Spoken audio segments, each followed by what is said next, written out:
Hey guys, Drutter here. It's August the 26th, 2013. 5 more days left in this month, and the US Mint has updated, as they have been doing on Mondays. So we can have a look here at their Silver Eagle sales totals, and they're showing 3.625 million sold in August. And that's pretty much exactly what we predicted it would be. And I think that they are unlikely to update again this month. Because even one day's worth of sales would push that total above 2011's record, generating more headlines and more buzz that the US Mint, i.e. the US government, is trying desperately to avoid. So it's really unlikely that they are going to update that again this month. Even so, here's a headline which they can't avoid. 2013's sales total has now surpassed 2012's, despite there still being 1/3 of the year left to play out. That fact is better shown on this graph that I've been updating throughout the year so far. See here that 66% of the way through 2013 has occurred, and we are now tied and surpassing 2012's entire total. And we are within a few more days of surpassing 2010's amazing second place of all time record in terms of sales of silver bullion and silver eagles. So this 2011 record, which happened at the peak of $50 an ounce in 2011, is going to be passed within a couple of months. And here is my conservative total, 45. I'm guessing it's going to be somewhere more around 47 up here by the time this year ends. And the outside outlier is possibly somewhere above 50 million. But it's definitely going to be above this 45 level, and it's certainly going to be far, far above 2011, despite the fact that the price has dropped more than 50% since that time. But those of us on this channel have been predicting these figures and records since the beginning of the month, right down to the actual numbers. So we have been following it very closely here on this channel, and I think there's really very little reason to doubt our prediction of 45 or 47 million by the end of 2013. Keep in mind, the USA only mines 30 million ounces of silver per year, and that is for all uses, including industrial uses. So this small segment of silver's use, which is bullion investment demand, is already exceeding by at least 50% the entire amount of silver that's mined in the country in a year. And a lot of people will say, well, hey, don't they have to make silver eagles out of silver mined in the US? No, they don't. Unfortunately, a few years ago, they quietly slipped through a law which subverted the Constitution yet again and the US Coinage Act of the 1800s, and just said we can buy it from the open market and we can just bring in silver from other countries. And that's absolutely what they're having to do now. The demand for silver bullion is about 45, maybe 47, maybe 50 million ounces a year, at least 45 though. And they're only mining 30 million ounces a year for all uses. There's a lot more uses of silver than just putting into silver eagles. But that just goes to show you just how out of whack this demand is. It's incredible. I'd like to point out that the USA is getting ready imminently, along with Canada, France, and the UK and other countries, to attack Syria and drop huge amounts of conventional weaponry on this country and just flatten it to the ground, as we have done with so many other countries over the past 10, 20, 50 years. That's really no surprise. And what's really also no surprise, at least to me, is that there is no proof that the Syrian government has launched chemical weapons at their own people. It is the insinuation, of course, by the US, but we know that the US is arming Al-Qaeda within Syria to destabilize the region and has been encouraging stuff like this to happen. And now that chemical weapons have been used in that country, the US is saying, okay, now it's time we can go in and destroy pretty much every man, woman, and child in that country. You nasty, disgusting, vile warmongers.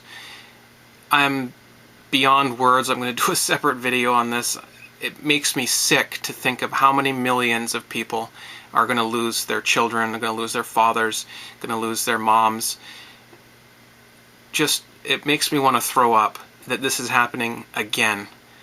Exactly as predicted, exactly as planned, and we're just going to go along with it, and we're just going to let it happen. It makes me want to throw up. In fact, I almost did throw up this morning. Just insane. And Harper now is saying where he's going to go along with it. He wants to take out this Assad regime. I say we need to take out the Harper regime. They are the criminals. They are the violent ones. The Obama regime, they are the criminals. They are the violent ones.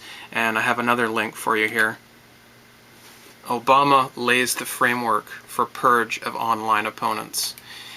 Under the guise of curbing radicalization of U.S. citizens and identifying and purging potentially violent people from the internet, the White House has initiated potentially violent people. We have to deal with potentially violent people now. The White House has initiated the creation of a new blah blah blah. The White House issued a fact sheet. The interagency group will be headed by blah blah, the current White House senior director for blah blah. The new group will be called blah blah. He stated, violent extremist groups like Al-Qaeda and its affiliates and adherents, violent supremacist groups, and violent sovereign citizens, liberty advocates, for example, are leveraging online tools and resources to propagate messages of violence and division. These groups use the internet to disseminate propaganda, identify and groom potential recruits, and supplement their real-world recruitment efforts. Well, I admit I am recruiting people on the side of liberty, on the side of rule of law, on the side of small government. Absolutely, I absolutely support those ideals. Some members and supporters of these groups visit mainstream fora to see whether individuals might be recruited and encouraged to commit acts of violence. I think that we can do it other ways than being violent. Violence absolutely is necessary if there are no other alternatives, and maybe we will get to that point. It looks like they may want that. But I do not encourage any kind of violence in my own life, in anyone else's life around me. I'm a very peaceful person, but I want to take out corruption from government. I want to take out warmongering. I want to take out attacking other countries without any proof that they need to be attacked and decimated and destroyed. Anyhow, they're looking for opportunities to draw targets into private exchanges and exploit popular media and music videos, online video games. Although the internet offers countless opportunities to connect, it has provided violent extremists. You are the violent extremists. Absolutely, you are the violent extremists. Missile strikes are now our response to chemical attacks. So you guys do something bad, we're going to kill even more people. You violent, nasty bastards. I think it's worth having a quick look at the silver chart. We had that consolidation area around $23, and that was not the end of the run. We are now pushing up towards 24.5, and the rally is not over yet. But here's that bottom that we had, just about $19, just barely over 19 bucks, and it looked like it was going to break down again, and that's when we have this massive move up. And we can zoom out a little bit. There's the daily chart showing that move up, and I still maintain that this is some kind of insider buying.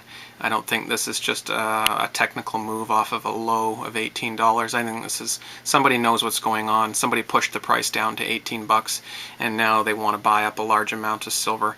I don't know who it is yet, and I guess that's yet to come out. But this happened exactly a year ago, last August. We touched $26, that huge, massive support level, and pushed up to $35, exactly in the same manner as we're moving right now, exactly the same slope and everything, same timing. And at that point, they came out with a major announcement that QE3 to infinity was coming, and that pushed us just straight back down to where we are now. We have never seen that 35 level since that day.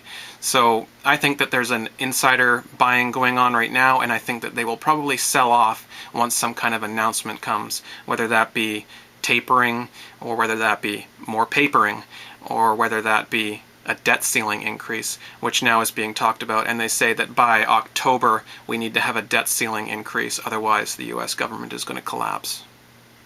Of course it won't collapse, and of course the debt ceiling will be increased, and I think what they need to do is stop calling it a ceiling or a limit, when really it has nothing to do with either of those two words. That's it for silver in this video. I'm going to put a little bit of garden footage from the weekend after this, and just a little reminder that I do have the silver indica and silver sativa available for purchase on my website. Talk to you guys soon. August 23rd crossing.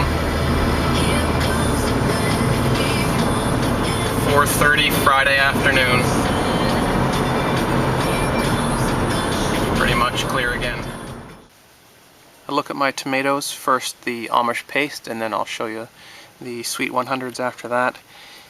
One thing I've noticed between the two different plants, growing them more separated this year than I have before, so I can get better seed crop out of it, is that these ones are hairier. They're very, furry all over. It's a bit blurry, but you can see that that's really furry. And another thing is that they're twisted. Also, I've noticed that on the end of a group of flowers, there's more leaves at the end. I don't know why that is, but most plants, tomato plants that I've seen, don't do it that way. If there's a cluster of flowers, it's just a cluster of flowers usually. But anyhow, yeah, as you can see, they're overall very healthy. It's just the year is dragging on and September is coming. Hopefully we'll have a decent September. We did last year, but we won't be guaranteed anything. So the next few weeks I have to concentrate on getting these fruit up to size. As you can see, they are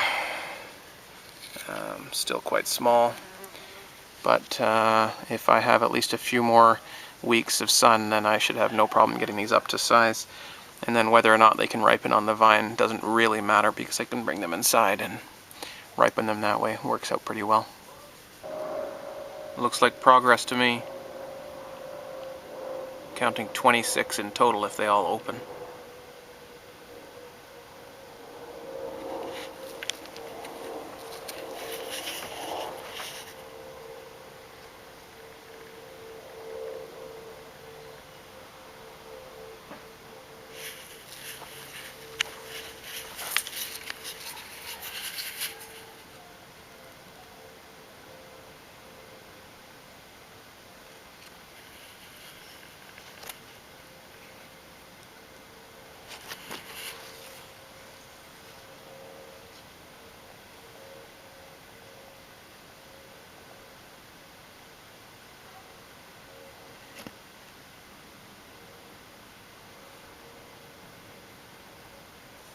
You can't see that color in the same way that I can see it right now, but just trust me, it's insane. A painter couldn't paint a more deep and glorious red than that. Amazing. The second potato crop looks pretty healthy. The delphinium has decided to have one last bloom for the year. Most of it's done, but for some reason it does one last little late bloom every year, it seems. And there you have it. That's what it looks like, except for there's a lot more of it, and it's usually done by end of June or so. The plant itself is not all that attractive in my opinion, but the flowers are amazing, and they bring a lot of bees to the garden. So honeybees, bumblebees, pretty much just the good kind of pollinating insects that you want.